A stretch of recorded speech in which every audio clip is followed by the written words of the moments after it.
we are very excited about the leaders panel who will now join us and really carry on what I'm sure you'll all agree was just a phenomenal set of perspectives and opportunities to action as part of our community of practice work. So with that, let me introduce our incredibly talented panel that are going to continue this dialogue today. Dr. Kathleen McMillan, past director, professor, School of Nursing at Dalhousie University. Kathleen is a phenomenal crown jewel, if you will, who has really led nursing in Canada and brings a very rich and deep perspective on the health workforce. And we are so grateful she has joined us today to share that lens and bring that perspective of the health workforce to our dialogue. Jason Myers is CEO of NGen, Next Generation Manufacturing in Canada, who is a phenomenal expert and thought leader on where and how Canada can leverage its expertise and capacity in manufacturing to advance and drive forward on supply chain resilience for and with our health systems.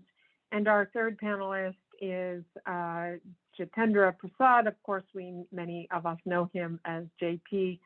Long and deep experience and expertise in health system supply chain in Alberta, and continues to fulfill that role in advising Alberta Health Services, but has taken on also many global engagements that I am personally very, very grateful for, leveraging his experience and expertise over the last many years. So what I'm going to, you can go to my next slide. What I thought would be helpful for everyone today is, and I've covered this again, I just wanted to touch again on those priorities of our work groups, and that gives everyone a good basis by which to derive this conversation today. Sourcing and procurement, collaborative stockpile management, that's where that multi-jurisdictional coordination that you heard from Dimitri today talk about what is that demand and where are some of those demand signals that all of us could, if we had early warning perhaps, could act much more effectively and with much greater agility respond. Leadership in policy, almost a version of that same thing. How might multi-jurisdictions engage? Who engages? How do they engage? What's the most efficient, effective, data-driven way to engage, with a very razor-sharp focus, of course, on ethical and equitable supply management decisions to ensure we don't find ourselves where we were in recent years. Digital supply chain, we heard that today. That is critical if we are going to enable data to be shared. You've got to have the data. Manual Excel files, as Dimitri pointed out, just isn't quite as helpful and is certainly not as responsive as it probably needs to be. Domestic supplier, where is all the manufacturing capacity? Jay's going to share some thoughts on that, because if you don't know where it is and how to engage, then how do you build and support that domestic manufacturing capacity, which is absolutely fundamental, of course, to not just diversifying supply sourcing, but also driving economic value for our Canadian economy, which we all know is very important. Kathleen, of course, today is going to share with us those workforce perspectives. What are some of the critical things that we've got to be able to achieve? Some maybe automation in our work environments that enable our clinicians to do the very critical work and important work they're doing. And last, but by no means least, the supply chain security and sustainability work group.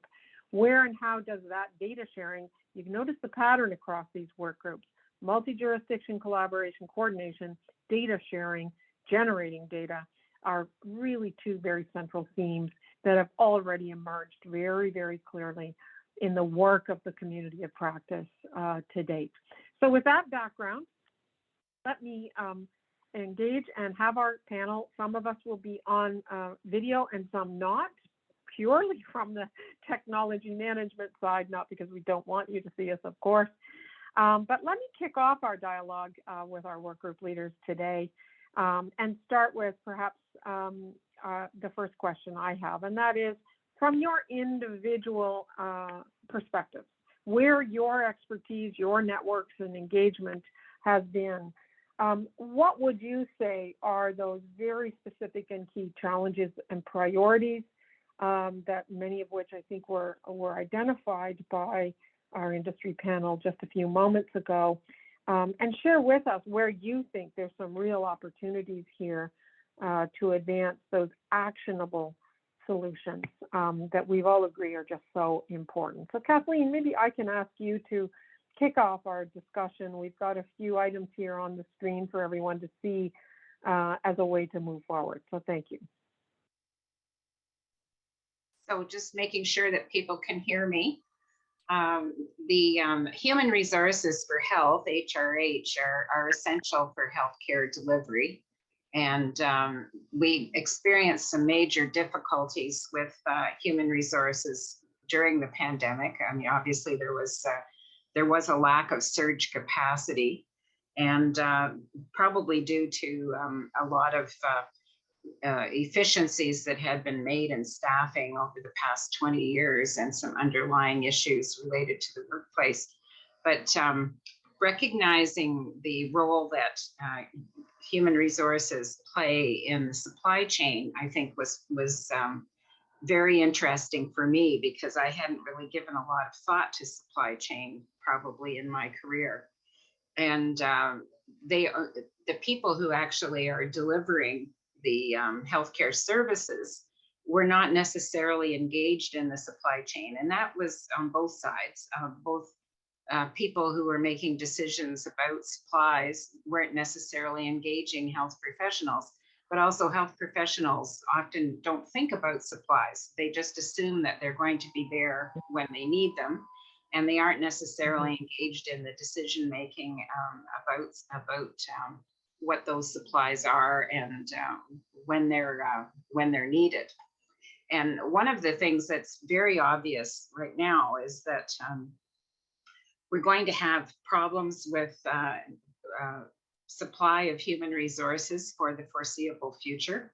I think some decision makers anticipated that once the pandemic was over, that we would kind of go back to normal. And that is probably not going to happen. There's a generalized shortage of people to do work globally, and health is also part of that. One of the other things to think about is that we can kind of track supplies until they get to the organization or the institution door, but we are very poorly accounting for how supplies are utilized by health professionals.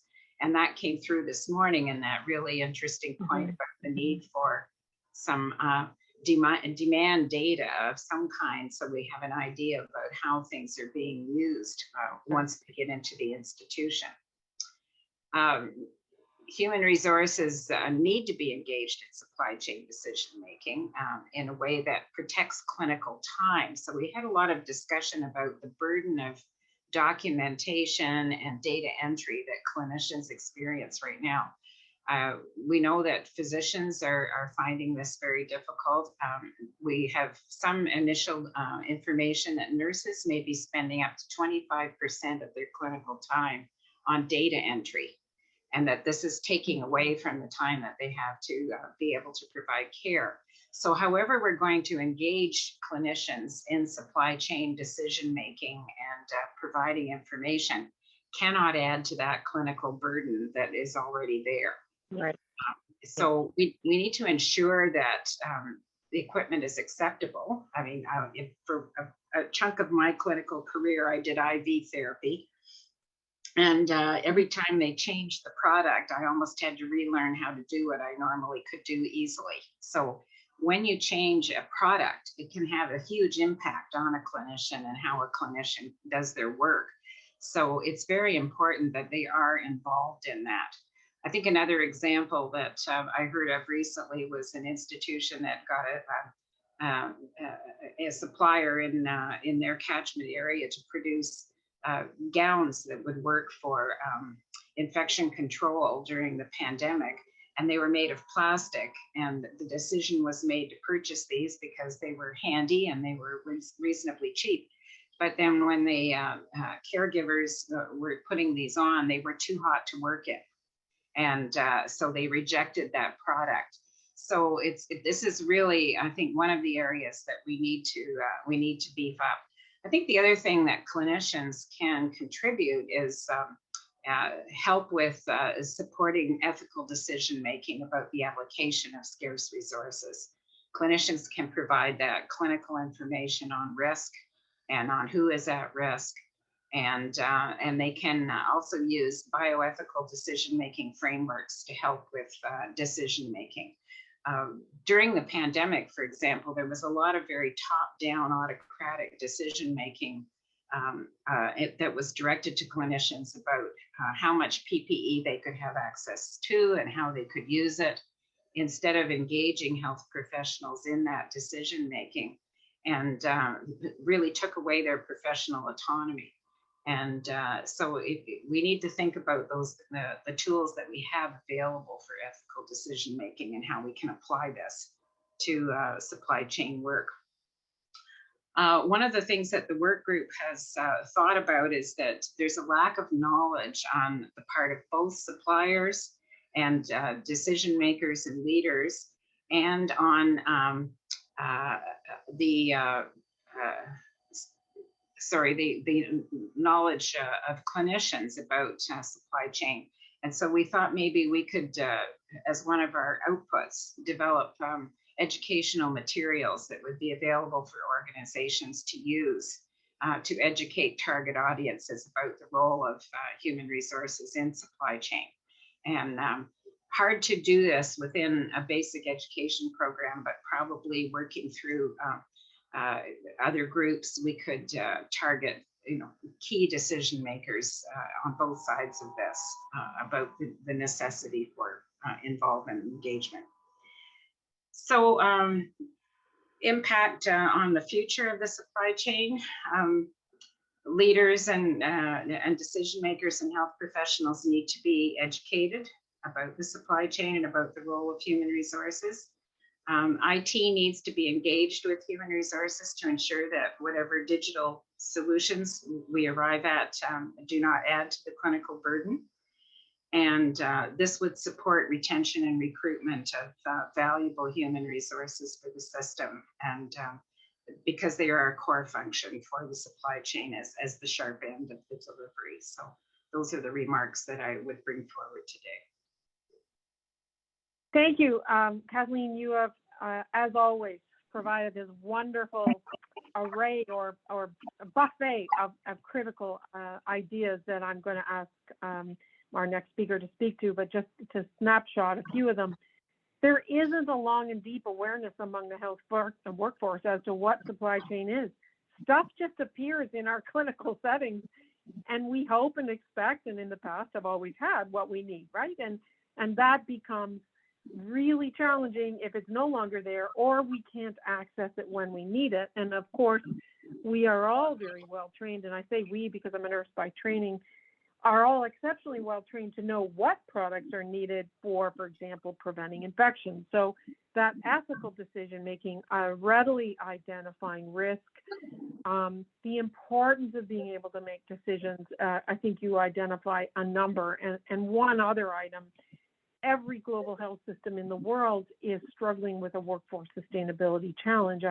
All of Europe, I was speaking to a thought leader yesterday, that our only number one priority is, do we have a workforce?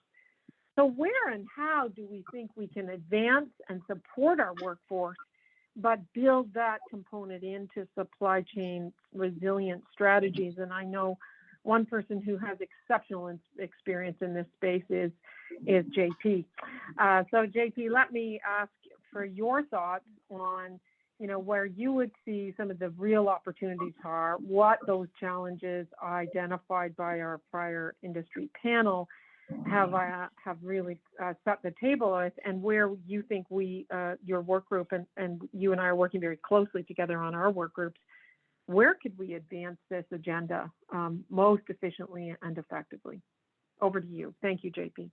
Thanks, Anne. And thank you for the opportunity to speak. I don't have slides, so I'm just going to touch on a few key things.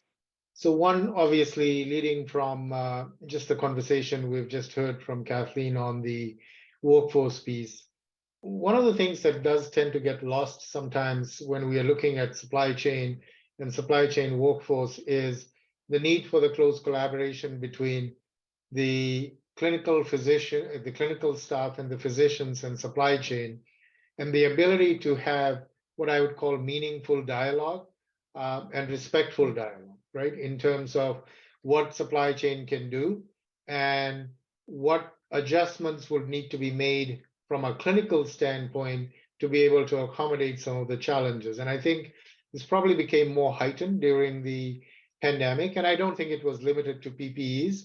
I think PPEs was probably an area that got a lot more attention. But there were a lot of different items that needed to be. We actually needed to reevaluate how we were actually going to function, either because of scarce supply or because of changes in practice. And I think some of those things were very much focused on items like that were respiratory or that were basically being used to for the purposes of intubation in ICUs, which also had a linkage back to the equipment. So, thinking back to what Kathleen was talking about, the compatibility with equipment and the fact that these are products that actually never were required in large quantities. These were products that, generally you'd be using in an intensive care situation or an emerge situation, but not in the quantities that were actually being demanded at that time based on the utilization. For example, laryngoscope blades, for example, for mechanical intubation as opposed to doing it manually. These were things that actually became larger issues, but never really got magnified as much because I think behind the scenes, there was a lot of work that went into not only making sure that you're able to meet the demand, but at the same time, slowing the demand down by working with clinicians in an appropriate manner and having that dialogue and those forums available. One of the key challenges within supply chain, I think, and maybe people are getting better at it, is what I call the intimidation factor from actually being able to have those conversations with physicians and being able to pick up the phone and saying, we are going to have a problem because by next week, we are actually going to run out of a very critical item. How do we work together to extend the stock on hand that we have and to be able to actually come up with strategies? And we've all done that, right? I mean, when we had the large hurricanes in Puerto Rico, for example, IV solution shortages, mini bag shortages, right?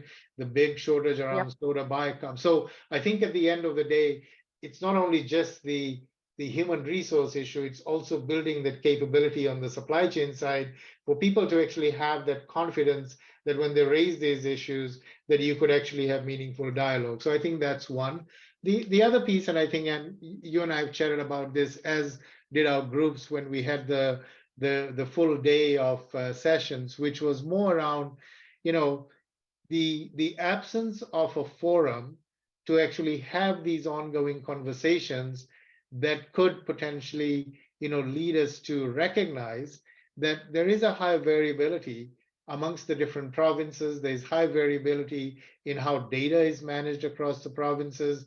There is high variability in terms of supply chain teams doing the types of work that needs to be done, and high variability in the visibility that we need in our supply chains to be able to say, where does it make sense for us to work together, and where does it make sense for us to work independently as a province? Because there are nuances in each province, and I think in some cases it's also a structural element that says it's better for us to work within the province, but we can share the information. But hey, in this particular case, maybe if we pooled our resources and we pooled our ability to bring in some additional supplies, maybe there is some ability for us to deal with the issue related to Canada having a lower market volume, as a result of which prioritization becomes a difficulty. The other piece, I think, is our regulatory framework. As much as we need to make sure that safety is a key consideration, having a clearer understanding by everybody involved on what is the art of the possible when we are dealing with trying to bring in products that, particularly, I think I'm talking about class 2 and higher products, right? So at the end of the day, if we are to look at, bringing in respiratory products, bringing in products to facilitate, breathing intubation, what are some of the opportunities for us to work with our regulatory partners to be able to say, is there some way for us to be proactive as opposed to, I have 2 days stock left, and by the way, how do I get special access authorization now to bring this? So the whole concept around market diversification, and whether it's local or it's international, I don't think is the issue here. It's more about the ability to get the product in time for us to be able to deliver care is really the bigger concern for those people who are on the front lines of supply chain. So at the end of the day, how do we make sure that the patient that comes in for an operation or for a surgery doesn't have to leave because there was a supply chain issue in them not being able to get the supply? So that would be my second point. And I think my third point is really around, the visibility. So when we start talking about things like stockpiling and we start talking about harmonizing procurement, start talking about how do we deal with supply chain disruptions, because today I think the challenge is more on dealing with the ongoing disruptions as it is with dealing with exponential growth, which is what we saw during the pandemic. So obviously that had an impact on the supply chain. But today, when you look at it, critical supplies, having supply chain disruptions on, again, respiratory product, neonatology products that are very specialized and niche. But again, from a market share perspective, unless you start pooling in these volumes, you're not actually going to be able to create the critical mass for those manufacturers to either want to start manufacturing or for those manufacturers wanting to bring the product into the country. So I think that's where we looked at, how do you create a forum of supply chain leaders and clinicians, I think, together at a national level, having this dialogue to plan out for what things could look like down the line, and how do we actually take maybe a test case and work with other provinces to develop a strategy that actually helps us meet those needs.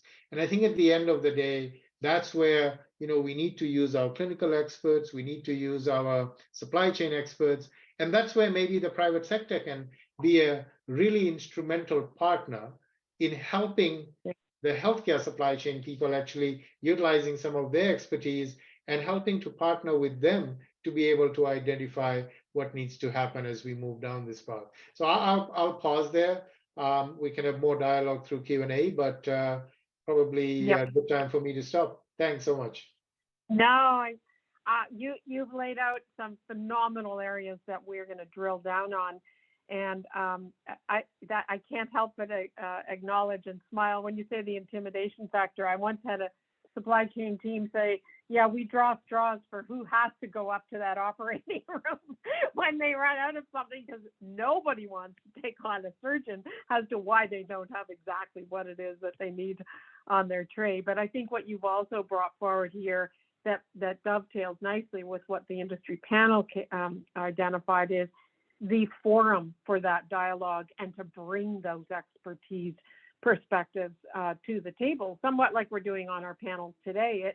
It really will require that private sector who knows the availability of the various products, the health workforce, the supply chain teams working to support, enable them, and also the regulatory side in terms of let's not wait for the shortage and then try to find an alternative product, get it through processes of regulatory. Let's identify it up front and be much more agile and proactive. So you've given us many, many important areas to drill down on and to consider. So thank you, JP. Let me turn to our next panel member, Jay Myers, from that manufacturing capacity across Canada from the NGen network. Jay, where do you see some of these really important opportunities, and particularly in terms of where you represent and work so closely with domestic manufacturers in terms of helping our move this supply chain resilience piece forward? Well, I think so many of the comments that we heard in the previous panel and then with Kathleen and JP really ring true with respect to the concerns and the opportunity there for domestic suppliers as well. One of the big issues is how do we move from continual crisis management into a longer term strategy here. Yeah. That this is it's almost we jump from one problem to the next, and we really need to develop a much more strategic approach, and one that involves not only collaboration, but as JP was saying, coordination as well. We don't have to do everything together, but it would be nice to know what everybody else was doing at the same time. Yeah. And I think that was one of the certainly one of the things that we saw at the beginning of the pandemic. We were actually pretty good in terms of crisis management, and we achieved a lot. Industry and government and the healthcare sector working together in ways that they never did before. And Mhm. I think that was really something that did show remarkable resilience and the capability that is there. But it's very difficult uh, to understand, well, first of all, where the level of demand and where the demand was coming from for product, and it was very difficult to actually understand what is strategic in terms of and what is critical in terms of products. I remember we invested heavily in a series of test kits. It wasn't really test kits that were the problem. It was shortages of nasal swabs or shortages of plastic cartridges for the test kits. So looking more in much more detail and across the complexity of supply chains, I think is extremely important. And to know where, as you say, Anne, where the sources of supply actually are, Right. not only the sources of supply, but who has the capability to pivot in areas to increase supply if or when needed. Here and there was a lack of that information, so it's I think we have problems in identifying demand, and we have problems identifying supply, and as a result of that, I think there was a huge amount of wasted opportunity during the course of the pandemic, and we're still facing that wasted opportunity. And it's when we're looking at the supply chain too, what became very clear during the pandemic was it's not just about access to product, it's also the regulatory infrastructure and the access to the testing infrastructure as well. And this became especially important with NIOSH and N95 respirators here, that Canadian companies didn't have access to those testing facilities in the United States, but we don't have the capability ourselves to didn't have the capability to rapidly set up a new testing and certification infrastructure here. So I think there are very important parts of that strategy that do require kind of a cross ecosystem approach here. From the point of view of suppliers themselves, this is not, many companies stepped up to the challenge, stepped up to the crisis that as it unfolded. But to do this on a sustainable basis, you need a business and a business case, and at the end of the day, you have to make sure that you have access to the market, that you have access in through procurement systems, and that you have you're going to make money, frankly, at the end of the day, because companies won't invest unless they do have that business opportunity there. So it's a large part of this is, as we were saying before, identifying where are the gaps or the potential gaps, what are the risks here, and do we have the right infrastructure, the right information about demand and supply, and the right types of approach to regulation and procurement that will provide Canadian companies where they can see a sustainable opportunity and where they could invest in the type of technology or the type of new product line or the type of skills development required to provide a much more resilient type of supply base here in Canada. And we're not going to manufacture everything here, but Right. we've seen capability in Canada in terms of manufacturing capability that can produce product at a competitive rate over a period of time, and high quality product too, which goes to another issue that we saw right at the beginning of the pandemic and throughout the pandemic, which was one of product integrity. And I guess to sum up here, how important trust is, from the point of view of the clinician, from the point of view of buyers, and from the point of view of manufacturers themselves. The trust in the system, the trust in the product, trust in the relationships, that is exceptionally important, and all of that comes under tremendous stress during a crisis like the pandemic. Jay, that is such a important perspective, and I want to go back to Kathleen.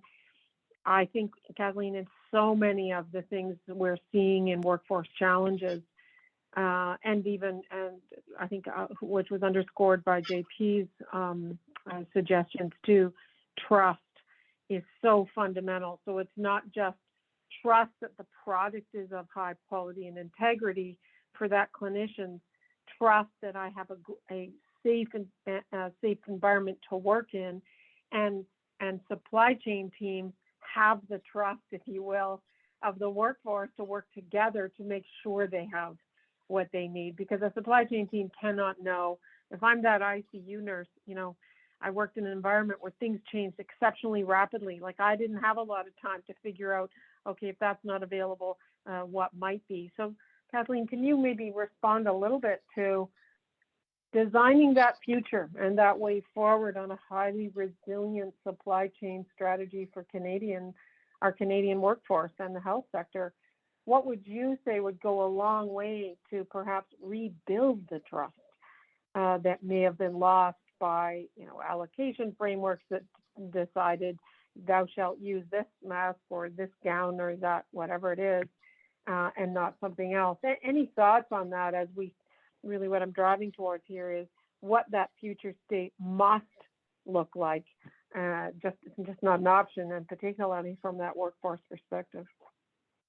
Well, thank you, Anne. One of our colleagues who is on one of the working groups did some work out in British Columbia on nurses' feelings post-pandemic about their work environments. And the two themes that emerged from that work was that nurses were feeling a combination of rage and betrayal.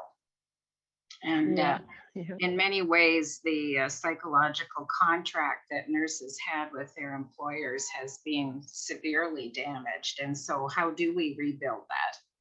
And I think engaging nurses in decision-making is really important, and not assuming that the chief nurse or the nursing supervisor is the one that can make those decisions, that you really need to engage those frontline practitioners in some way.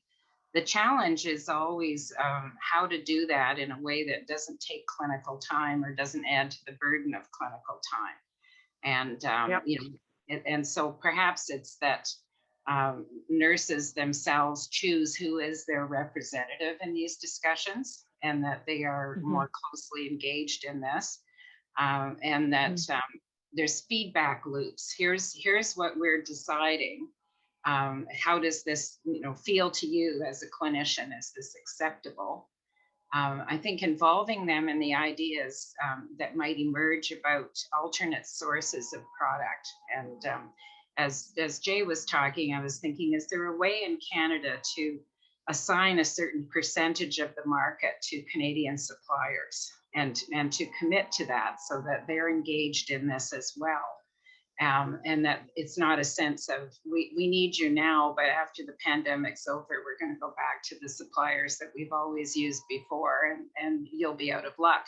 So I think this whole thing about trust and relationships and communication is really going to be vital going forward, so that we can re-engage people in a way that is going to build a future partnership among all the players and stakeholders, so that we can respond more effectively in the future.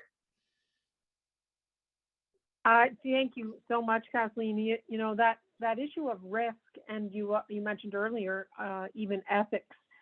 You know, there are some products ethically, or some decisions where you only have a certain amount of products, and that's the reality of disruptions in supply, right? You can't magically manufacture something in a moment's notice, but the risks and the ethics around the who gets what or the how do they get what, I think becomes very, very important. Let me just ask JP on that item and sort of build out a couple of comments from Jay.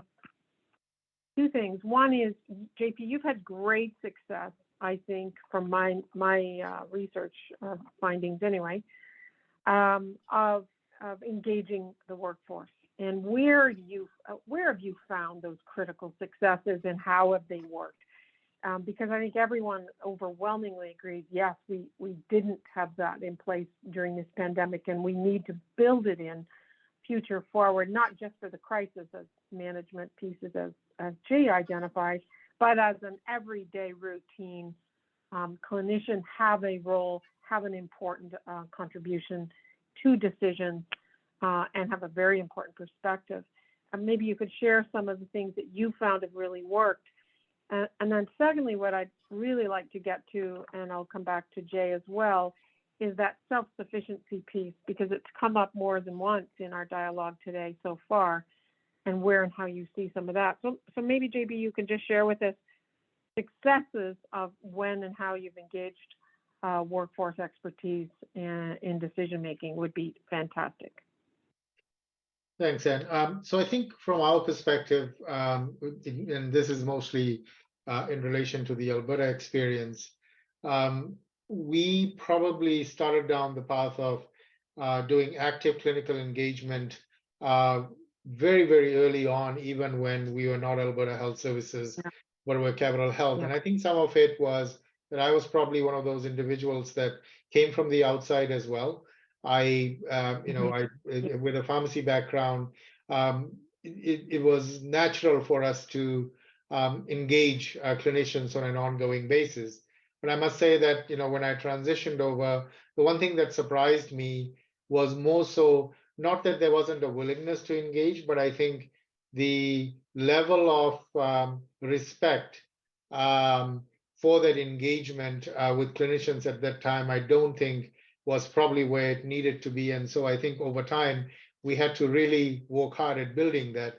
But I also think that in some ways, we needed to make the conversations relevant for the clinicians, because, and so a lot of our time was spent in actually making sure that when we did conversations with clinicians, we talked about things that would be more relevant to them. And some of the things that are relevant to them, I think, is trying to frame the supply chain conversation from a clinical lens. And so one of the things that we adopted quite early on was trying to have that conversation with the lens of, here's the 6 dimensions of quality, and here's why we think if you don't have supply chain and supply chain people, this is how it's going to impact patient outcomes, and this is how it's going to impact your ability to do things. So I think that was probably one of the things that we did well.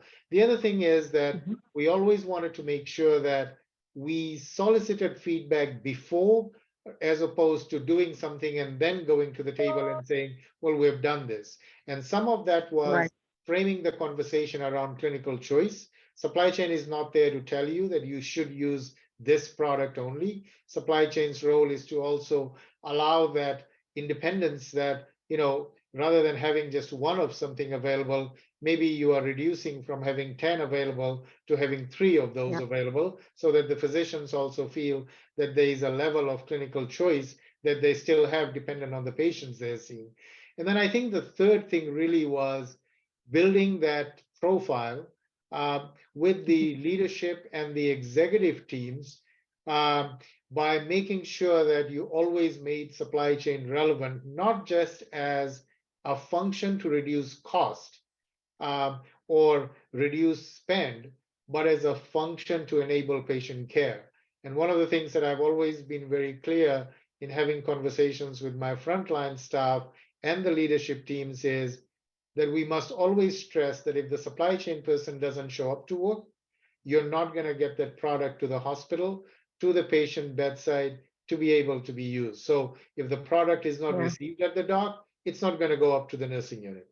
If the supply chain person doesn't go around and count the product on the carts, there is no order going into the warehouse that allows that cart to be replenished. So you need to make sure that the staff feel like they're part of that entire continuum in delivering that care. And I think it's not something that was done easily.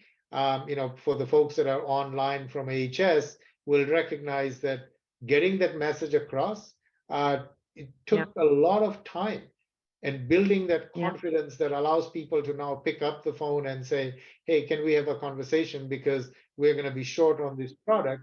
I think slowly we are seeing that and we are now sort of reaping the rewards of it. So it takes time, but I think it's making sure that you can frame the conversation as well, right? Yeah, no question. And I'm so glad you raised that, because really, if there was one finding from all of the research I did during COVID on supply chain, it is this: the endpoint of supply chain is someone's life. Mhm. And as soon as you center on that, which is exactly what you just said, and it comes right from that top leadership on down, that what the critical role supply chain has in protecting human life, not just patient life, of course, the lives and health of our workforce is just as front and center, as well as our citizens. That culture, maybe it's that culture of resilience, JP, that you're really getting at, has to come from that leadership top right on and be pervasive right on through virtually every health system. And if that happens, so many of these other pieces, I think, as you so eloquently described, now come front and center into how decisions get made, who are at those decision-making tables.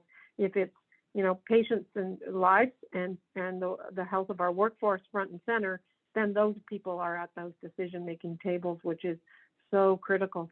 Let me move on to one other item I just wanted to get to before we run out of time, and my apologies. That is the issue of self-sufficiency. Canada is a small market. Jay, I'm going to ask you this one. It is very much Canadian citizens expect quality products to be available when and where they need them. I think, when you go to the pharmacy and you're told, gee, we don't have that drug because it's on back order, it's a problem, right? Where are the areas you think that self-sufficiency, self-sufficiency agenda we should be pursuing, which also touches on, I think, some of the items on the industry panel?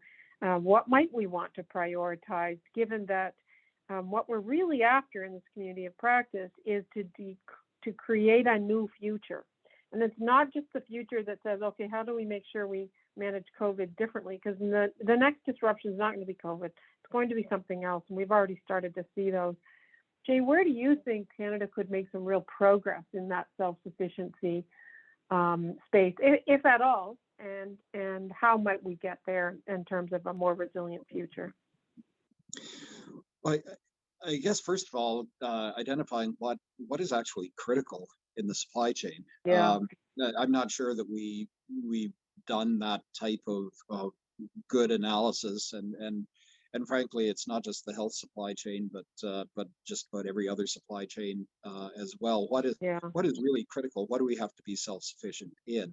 I think the other issue is it really an issue of being self-sufficient in product, or self-sufficient in capability to be able to produce a product as needed? And we saw this during the pandemic too, as companies could pivot into new areas. But to your point, Anne, nobody will want a product that is not, at the end of the day, a high quality product that is going to be available at scale, as needed, and that is, frankly, it has to be cost competitive at the same time. I think Canadian manufacturers have that capability, and especially through the use of new technologies, have a better capability to ensure high quality product and that greater agility here. So I kind of look at the capability of companies, not necessarily the products that they're producing themselves. But I think the other thing was that that we were facing shortages, and in some cases, the types of products that were being imported into Canada, the level of quality fell through the floor. And I mean, the stories of the Italian shipping back huge quantities of PPE. I think there are other aspects here too of what quality is and what the expectations of a self-sufficient industry in Canada are. I think environmental considerations are going to be more important here too. So it would be nice to have to know, first of all, what capabilities we have in Canada, what sort of regulatory system do we have as standards systems that build that trust in product and that can verify or validate the quality, level of quality, the functionality of product, and the processes that good manufacturing processes that companies need to have. And that's the type of infrastructure that we really need, I think. But it comes out of the types of discussions that we've been talking about, and ongoing dialogue among all of the ecosystem partners, I think is really important. During the first few months of COVID, Health Canada played a huge role in convening stakeholders, bringing everybody together, talking about how they were managing regulation, where they saw the demand being in the marketplace, and that was very, very important. But it has to be institutionalized. It has to be that dialogue has to continue, and so it's not just a one-off crisis management issue. It's something that we institutionalize in the system itself, and but without that, we can come up with all the data in the world, but everybody's going to have their own data, and unless we share it and use that as the basis for collaboration, I think none of this is going to work. The issues that we've been talking about in every work group are reflected in the issues around domestic suppliers as well, and I think it's absolutely true. The focus here is not how do we buy more product from Canadians. The issue is how do we ensure that the product is available when needed and is the right type of product for the patient. Yeah, no, I think you bring up such an important area. We will be chasing our tails for a very long time if we tried to guess what products are going to be short next, and therefore how do we manufacture them. So, but understanding and documenting and not understanding where is our capacity to produce products in that event with a great deal of timely responsiveness, agility, if you will, is a much, given the size of our country, of course, and our capacity, serves us perhaps much better than trying to guess, which product groupings should we be able to produce for ourselves. Having said that, so thank you, Jay. Those are all, couldn't agree more on the quality of product and having things fall through the floor. That takes us right back to workforce, because if you hand a nurse or a physician a product they don't see a way to use, even when they change IV tubing, and that suddenly you don't know how that tubing fits in your current IV pumps. Sounds really simple, but it actually stops you dead as a nurse in terms of getting your fluid management sorted out for your patient. So that quality of product is very central to confidence among the workforce. Let me take it back to the workforce on that item, Kathleen. we have a comment in our chat around where are some of the resources or opportunities to engage our workforce, maybe that we haven't thought about. Angela talks about maybe there's a role for our professional associations. We have pharmacy associations, nurses, physicians, we have medical specialty associations. Are they a resource that could be mobilized on behalf of multiple and different groups in the workforce that should be considered in terms of working closely around informing decisions in managing supply shortages and ensuring that we don't see the disadvantaged and more vulnerable populations that we unfortunately just had happen a few out of our provinces during the pandemic. Any thoughts on that? Well, again, that's kind of complex, I think, because there are so many professional associations. We don't necessarily work well together. You know, and if you're a decision maker, who do you go to? Is there, you know, a danger in going to a national association for something and losing something that's local in terms of issues? Yeah. So there's the scale, there's the collaboration. That said, though, that we do have, you know, things like the Health Action Lobby, where you have, you know, leaders who come together, the Canadian Council of Health Leaders. There's very good partnerships between pharmacy and nursing and medicine at the national level. But I think the challenge when you go to something like that is, okay, what level are we talking about getting input from? And what are the trade-offs when you go with one group over another group? I sympathize with decision makers trying to figure out, well, who's the right audience for me to approach? Because you know, healthcare is not a monolith for sure. No question. There's, you know, the health workforce is a group we all agree must certainly be engaged and can support and inform decisions, but exactly who that is and where and how that happens is probably best for the workforce leaders to help us understand. But I think what you also raise is a really important point here. You know, supply chain and ensuring supply chain resilience happens, to JP's point, at a very local unit level, if you would. It's not just a national, thou shalt do the following things and everyone will have what they need when and where they need it. I think it's also very important to consider every province meets health needs of very different and distinct populations. You know, what it looks like in PEI is quite different than it looks like in Ontario, different again from Northwest Territory. So I think this has come up already as well. That variability is exceptionally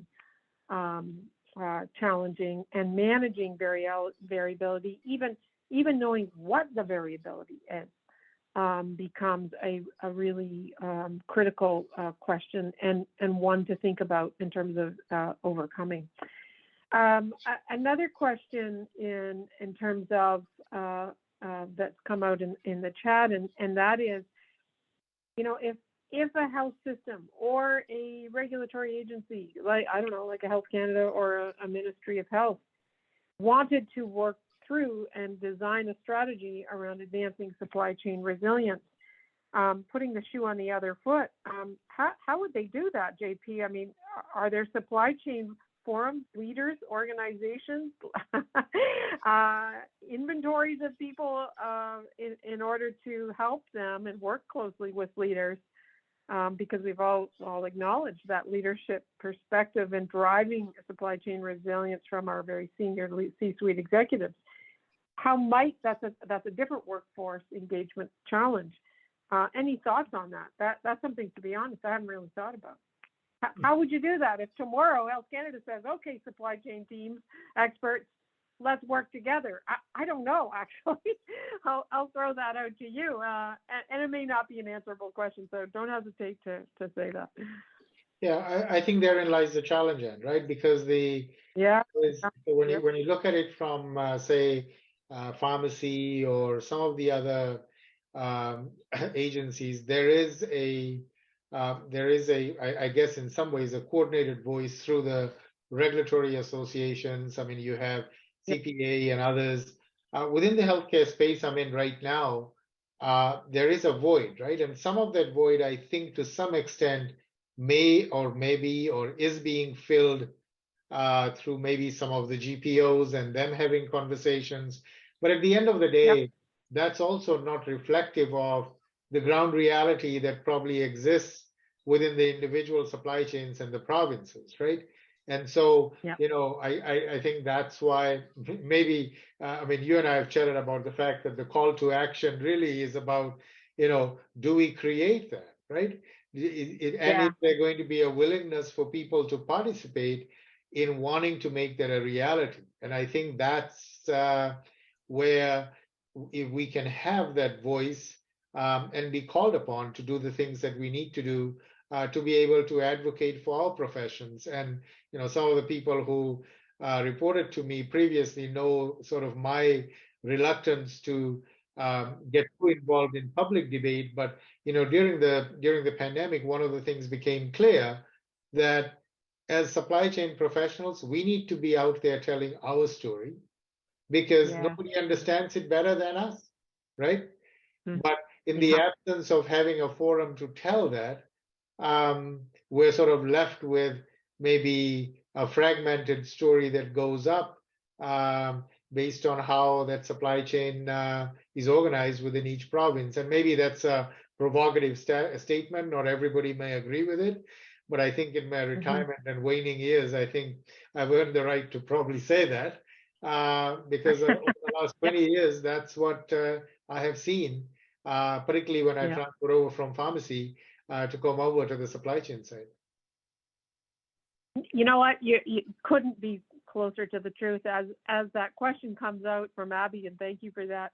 As a nurse, I look back over multiple decades and think, yeah, exactly. Where are those voices, and how do you build that dialogue? So, really, one of the things I think I'm going to just close our incredibly dynamic discussion today with our work group leaders is I think the discussion, but also the questions even from our partners on the line have validated really the key areas and the priorities that I think the work groups are now starting to pursue. So JP's group on sourcing and procurement and my group on leadership and policy have both prioritized and are now going to work towards what is that forum for bringing jurisdictions, leaders, different parts of the workforce and workforces together to build that and exchange that knowledge, not just within health systems, but as our industry panel pointed out, those partnerships with our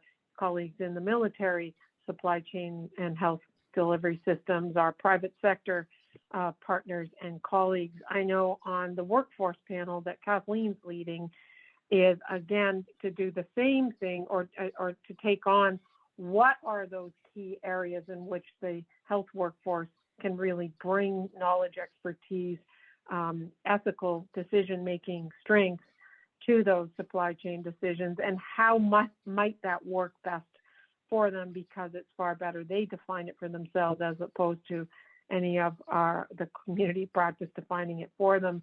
And then on Jay's domestic supplier workforce work group with Ron Johnson, where is that manufacturing capacity in Canada? That source of data, information, and knowledge plays a very critical role in terms of contributing to the action plans and the solutions that we will all be working forward towards in terms of advancing supply chain resilience, equitable outcomes across all the many populations, jurisdictions, and groups that so really need access to the products when and where it is so important, and strategies we can support health leaders. Our partners in CCHL play pretty important role there as well. So with that, I know I'm a couple of minutes over time. Let me, on behalf of the Scan Health team and all of our partners, thank the panel, JP, Jay, Kathleen, for your exceptionally insightful and inspiring contributions to this panel. Our next step in our dialogue forum is we will be on a very brief break, and then you will, each one of you as partners who have identified breakout sessions you'd be most interested in will be automatically flowed into those breakout rooms. And the breakout leaders, Jay, of course, and Ron and Christian for the Domestic Supplier Workforce Sustainability Group will be leading that discussion. I'll be leading the Sourcing and Procurement Leadership and Policy breakout. And then Kathleen and Colleen Medj, our work group leaders for the workforce work group and the digital supply chain work group will be coming together. You will have approximately an hour, I would say, for a good debate and dialogue around some of these key issues. I'll be asking each of the breakout leaders to just give us a very brief snapshot of findings towards the end, and then that will bring us to, time flies, the end of our dialogue forum. So thank you all again for a wonderful panel. We will see you in just a few minutes as you will be now moving to our breakout groups for some deeper dialogue and discussion of the items and the opportunities we've discussed so far. Thank you so much.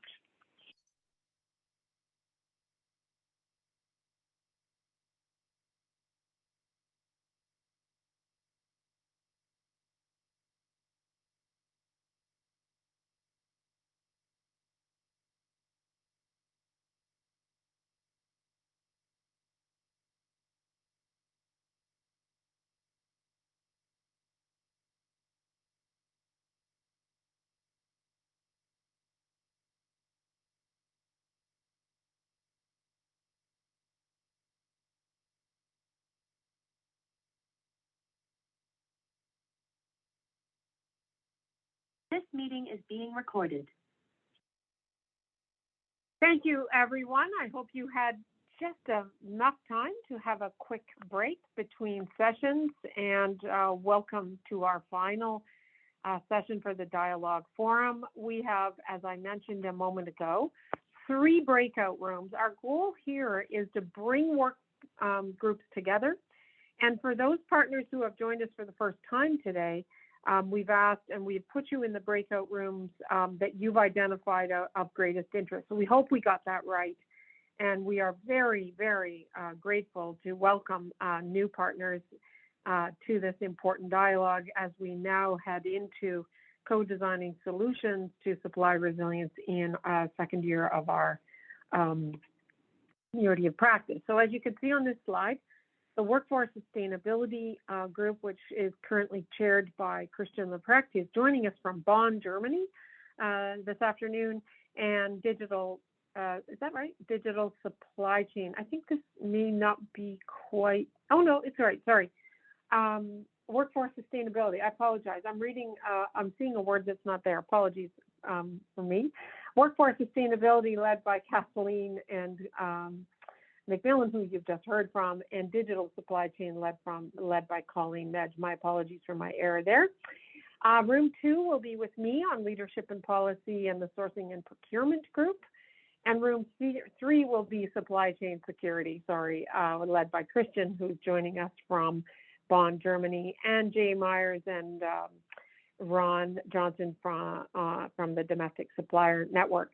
You can see the key discussion items that we are hoping to engage all of you in and get your most valuable feedback and input and ideas. And then I will ask each one of the breakout leaders to just give us a snapshot of their key findings of the breakout session at the end as we wrap up to ensure that we all have the benefit of the important areas of thinking and ideas from these breakout sessions. So with that, thank you all. And we are going to, you will find you'll automatically go to a breakout room now and look forward to a very rich continuation of our discussions today. Go back to the main session and thank you again. This meeting is being recorded.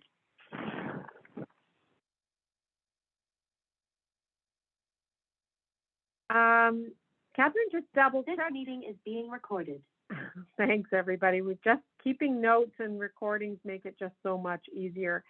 I believe we are all back into the main session, if I'm not mistaken, but for anyone on the SCAN team, please correct me if I've got that wrong. I'm not sure how the other breakout sessions went, but our session I was in was just phenomenal in terms of the range of opportunities and the key areas of driving supply resilience solutions and strategies forward. I'd like to take a few minutes at this time, if you will, to have the breakout leaders share their key findings, and then we will summarize and hopefully, create a bit of an opportunity to wrap up to close out our very, very busy and exceptional afternoon with so many impressive so much impressive input from each of you. So let me start with the breakout group. I believe it was with Colleen on the digital supply chain and Kathleen McMillan, the health workforce or the workforce working groups. Would you be able to share some of your key findings from your breakout for all of us? Thank you. Well, I would like to echo your comment, Anne, that the discussion was amazing, and really want to thank all of the participants in the discussion, both those who verbally contributed and those who put things in the chat, because there's a lot of really good stuff there. There was a lot of talk about how do we connect the enterprise software with the electronic health record software so that we're getting some kind of a picture of how these two things link, and we can get to patient outcomes. And then someone pointed out that there would be concerns about patient confidentiality when you're putting those together. There are mechanisms to deal with that, but that was a heads up.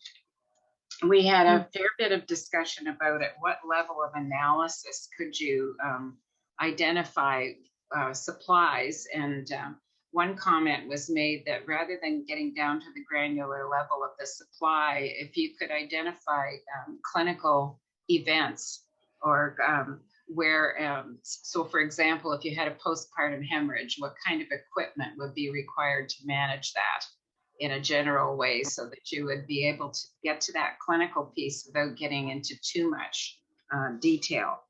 There was a lot of discussion about how do you get away from the counting inventory to getting to that level, and that was one of the sort of a procedure related data as being one of the ways that you could get to that. There was another interesting discussion about how we often make decisions in IT based on the most frequent kinds of events, and there was a discussion about the 80-20 kind of thing, that decisions are made based on the 80% of common events, but that clinicians are actually most concerned about the 20% of critical events, that ones that are high risk and low frequency, when you can't stop to enter data. You're in that clinical moment and you've got to be able to handle that. That's when you need the supplies to be there. And that you can make an institutional decision that the supplies should be all collected in one place, and so that you can manage the inventory. But then if it's not at your elbow when you need it, then you're losing precious moments. So and what's the level of clinical engagement? And you need all levels, but in most organizations, it's usually a senior level decision maker rather than a frontline clinician. And so we need to ensure that engagement is up and down, and that it's made easy. It can't be burdensome. We talked about, how do you identify who is the right person or the right group of people, or what structures and processes would enable that kind of input. So I'd say those were probably the key messages that came out. Colleen, I would invite you to contribute if there was anything critical that I missed, but I'm sure from the notes and the recordings, you're going to be able to pull a lot more interesting things out of it. In terms of outputs, yes, we need education. The idea of educating decision makers on the value of these relationships was really important. And the idea that the digital enablement cannot be a burden, that we have to figure out how we do this without making it more difficult for clinicians. Or even thanks, make Kathleen. it easier. Yeah. Right. Yep. Thanks, Go ahead, Kathleen. I agree. I think you've covered all of the points that we covered. Nancy and I put out what we discussed at our last working group meeting, which was that using the enterprise resource planning systems and EMRs and joining them together. And I think that really did elicit a lot of discussion of both, challenges and opportunities. And I think Kathleen's covered those off very nicely. Thank you, Kathleen. Okay. Thank you, Colleen. Thank you, Colleen and Kathleen. I got to make sure I got my leans. That digital enablement, I couldn't agree more. It can't not only burden clinicians, I would argue that it's got to augment, optimize, and make these work environments better, smarter, more efficient and effective. So there's a challenge for both of you. Thank you both for that report out. Let me go to Jay and Christian on the outcomes of your breakout session today. Jay, why don't you go ahead and have a couple of thoughts then maybe to complement. Okay, thanks, Christian. Yeah, just want to say too what a great discussion we had and how much I think bringing the working groups together has enriched that discussion and some of the thoughts that came out of the discussion as well. Spent a lot of time talking about governance, the need for a coordinating and leadership role based on identifying key stakeholders that need to be in the right place at the right time to make the right decisions with the right data. I think I got all that, Christian. But how important it is to focus as well, and to I think we talked a lot about there's lots of data. The issue is how do we draw it all together? What data do we need at the right time? Where are the risks, and what do we really focus on here? And so we spent a lot of time, some really great ideas. One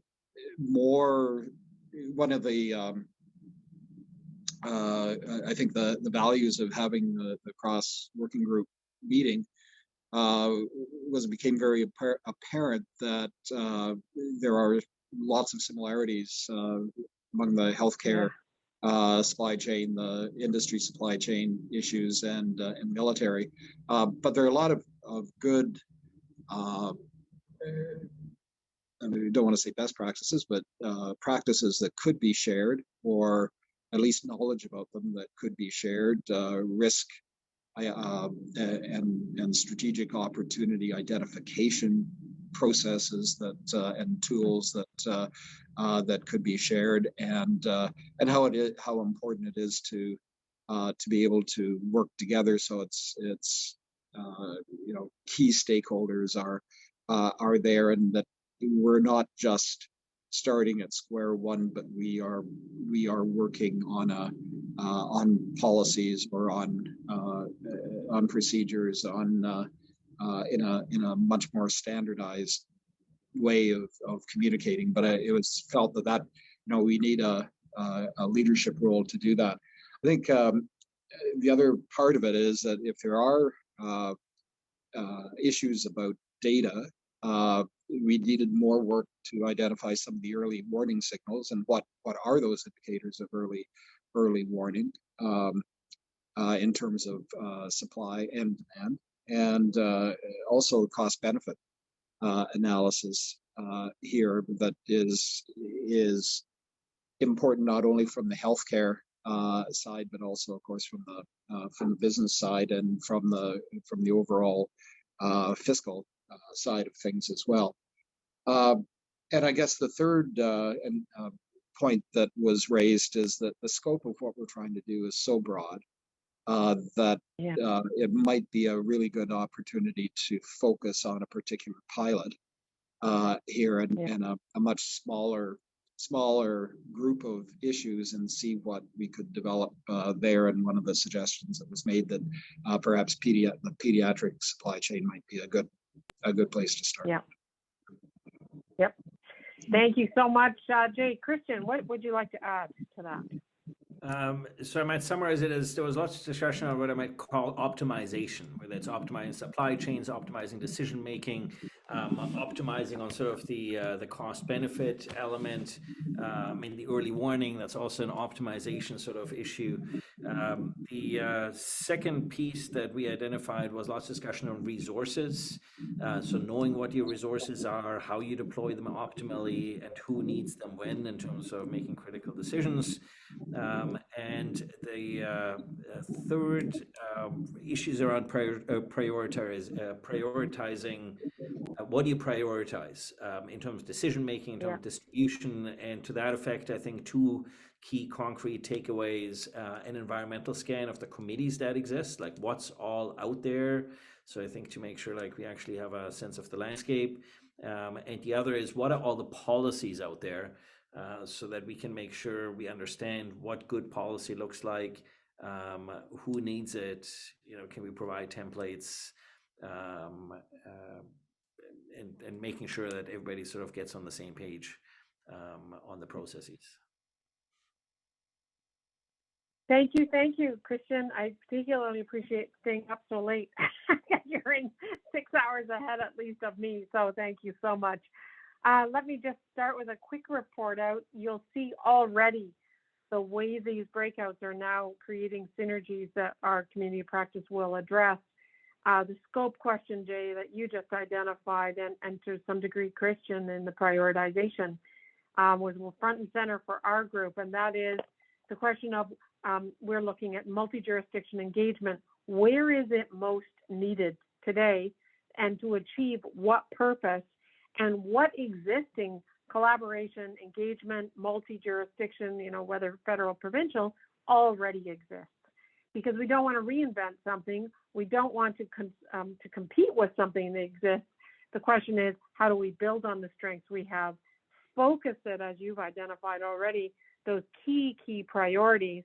And how do we test that we actually got it right? As you've mentioned, Jay, and I think to some degree, Colleen and Kathleen, try that on for size, because as you try it, as you design something, you learn very quickly where and how it's going to work or not work. The other areas we talked about on leadership policy, sourcing, procurement is where do we have existing capacity.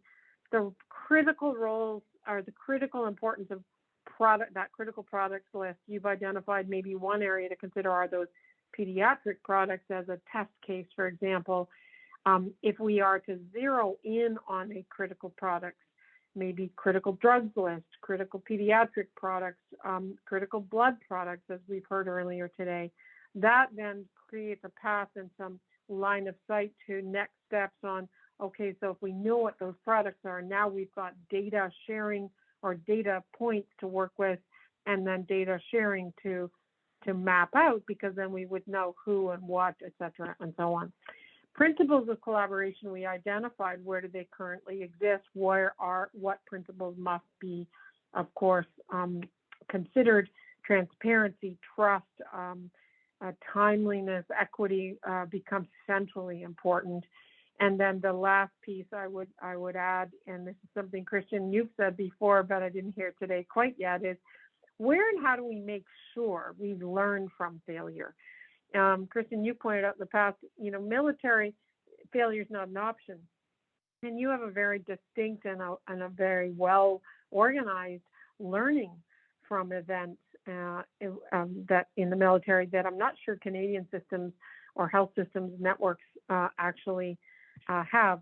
The one reason that becomes really important is key lessons learned, and applying those lessons learned to that future, much more resilient future, now becomes critically important, because we've heard many times, and I heard in our breakout session again today, the worst thing that could happen is, crisis done, pandemic's behind us, so to speak, going back to the good, what we've always done and expecting a different result when we face our next disruption, our next crisis, and so on. So I think I'm pulling together sort of some of the key points that came out of our breakout.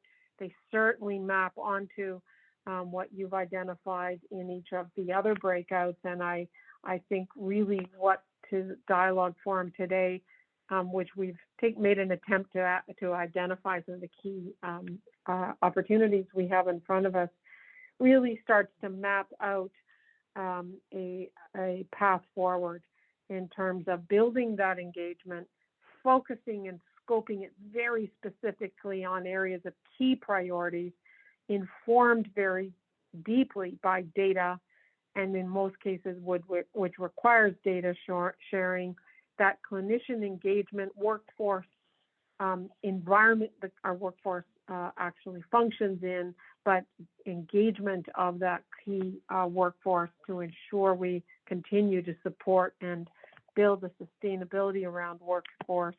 And lastly, one shifting, which is a long and deep shift, but it's come up over and over again, and I don't want to miss it today, is moving from today, that very reactive crisis, react to the crisis, do our best to get there and achieve as much as we can, to a much more proactive supply chain strategy across the country, where we have line of sight to where some of the shortages, disruptions, et cetera, may unfold, and we proactively put in place the measures and the strategies to make sure those risks never materialize. And we work together across the different sectors, whether it's private, public, federal, provincial, work groups, et cetera, to respond proactively rather than what we've seen reactively. So I hope I've been able to pull together some of the very key findings that are now setting an impressive and I would say very inspired platform for our next steps as a community of practice. We are heading into year 2 of this community of practice, where we will now roll up our sleeves across each of these work groups and begin that process of designing the way forward, those solutions, strategies, engagement frameworks, as we've all been talking about today. With that, I have a minute and a half, I think, to go to our last slide. I want to send my heartfelt thanks to our partners, and 2 partners I'd like to identify in particular, GS1 Canada and Shoppers Drug Mart, who have just been phenomenal in terms of their support and making it possible for our Scan Health small but mighty team to bring together such an impressive group of partners and opportunities to engage with each other. I want to extend my thanks to our team, Catherine Cox, our Chief Operating Officer, our research team, our operations team, who have worked absolutely tirelessly to make this happen, even despite some of the technology challenges I had today. They just made it all work very, very smoothly. So with that, I would like to bring to a close our second dialogue forum. We are so very grateful that you work closely with us as partners, and I hope we'll continue to, now that we have identified some of these very significant priorities and opportunities we have. I am so thrilled to have the chance, and very deeply honored to be working with each one of you that have long and deep expertise. And I know together we can and will advance supply chain resilience to make sure absolutely every Canadian has what they need when they need it. So thank you to each one of you for your participation today, for your inspired thoughts, input, suggestions, ideas, and we so look forward to continuing to work with you in each of our work groups to execute against this pretty significant mandate to build supply chain resilience across Canada for the health and wellness of every Canadian. So thank you all. Have a wonderful afternoon and evening. And thank you again for your participation. So thrilled to have a chance to work with you. Take care.